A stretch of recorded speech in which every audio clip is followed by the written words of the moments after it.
ကဘာပေါ်မှာကျွန်တော်တို့မသိသေးတဲ့ထူးဆန်းပြီးကြောင်မက်ဖွယ်ကောင်းတဲ့ဘာသာရေးထုံးတမ်းစင်လာတွေအများကြီးရှိပါတယ်။အဲ့ဒီထဲမှာလူတောင်းစားတဲ့ဒလေးရှိတဲ့ဘာသာရေးအဖွဲ့အစည်းတွေအကြောင်းကတော့အန်အော်စီယာအကောင်ဆုံးပါပဲ။အထင်ရှားဆုံးတစ်ခုကတော့အိန္ဒိယနိုင်ငံက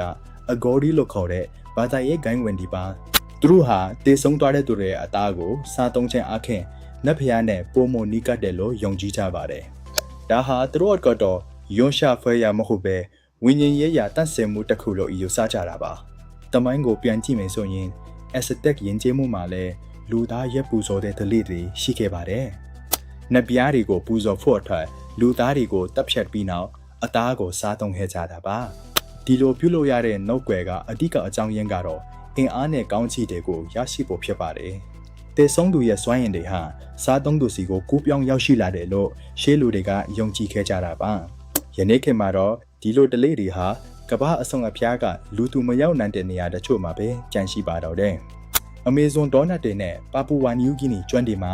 ဒီလိုလျှို့ဝှက်တဲ့အဖွဲ့အစည်းတွေရှိနိုင်သေးတယ်လို့ဆိုကြပါတယ်။စိတ်ပညာရှင်တွေကတော့ဒါဟာလူသားတွေရဲ့ကြောက်ရွံ့မှုကိုကြော်လွှားလို့တဲ့စိတ်အခြေခံကနေလာတယ်လို့သုံးသပ်ကြပါတယ်။အခြေခံဗီဇအရာဒေဆုံးချင်းကိုစိုးမိုးလို့တဲ့စိတ်ဆန္ဒကနီဒီလိုထူးဆန်းတဲ့ကိုယ်ကွယ်မှုတွေဖြစ်ပေါ်လာတာပါ။တန်တာရီတွေထဲမှာလည်းလူသားစားတဲ့ဘီလူတွေနဲ့နဆိုးတွေအကြောင်းကဘာသာစကားတိုင်းမှာရှိနေပါတယ်။ဒါဟာလူသားတွေရဲ့စိတ်ထဲမှာဒီကြောက်ရွံ့မှုကဘလောက်အထိနက်နက်ရှိုင်းရှိုင်းရှိနေလဲဆိုတာကိုပြသနေတာပါ။ဖီဂျီကျွန်းစုတွေမှာလည်းတစ်ချိန်ကလူသားစားတဲ့တလေကြောင့်လူသားစားကျုံးလို့တောင်အမိကြီးခဲ့ဖို့ပါလေ။ဒါပေမဲ့ဒါဟာဘာသာရေးထက်စစ်ပွဲတွေမှာရန်သူကိုအနိုင်ယူလေပြရုပ်ကနေနဲ့ပုံများပါပြီ။ဘာသာရေးယုံကြည်ချက်ကြောင့်စားသုံးတာနဲ့အသက်ရှင်တန်ဖို့အတွက်စားသုံးတာကတော့အလွန်ကွာခြားပါတယ်။အရေးပေါ်အခြေအနေတွေမှာ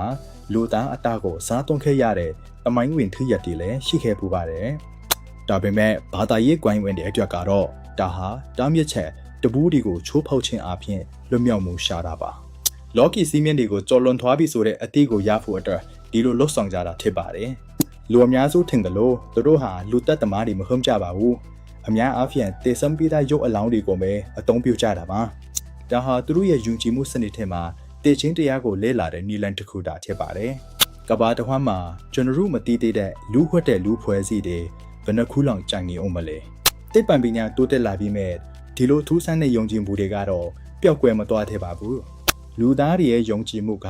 ဘလောက်အထိအစွန်းရောက်နိုင်တယ်လဲဆိုတာကိုဒါကသက်သေပြနေပါတယ်။ကျွန်တော်တို့ရဲ့ကဘာဟာကျွန်တော်တို့ထင်ထားတာထက်ပိုပြီးလွတ်ဝတ်စမ်းကြယ်လွန်းပါတယ်။ဒီလိုစိတ်ဝင်စားစရာကောင်းတဲ့လျှို့ဝှက်ချက်တွေကိုဆက်ပြီးသိကြတယ်ဆိုရင်တော့ကျွန်တော်တို့ကို follow လုပ်ထားဖို့မမေ့ပါနဲ့ဦး။နောက်ထပ်လည်းဘလို့ထူးဆန်းတာလီကိုသိချင်သေးလဲဆိုတာ comment မှာရေးပေးခဲ့ကြပါအောင်။အားလုံးကိုကျေးဇူးတင်ပါတယ်။နောက်ထပ်ဗီဒီယိုမှာပြန်ဆုံကြမယ်။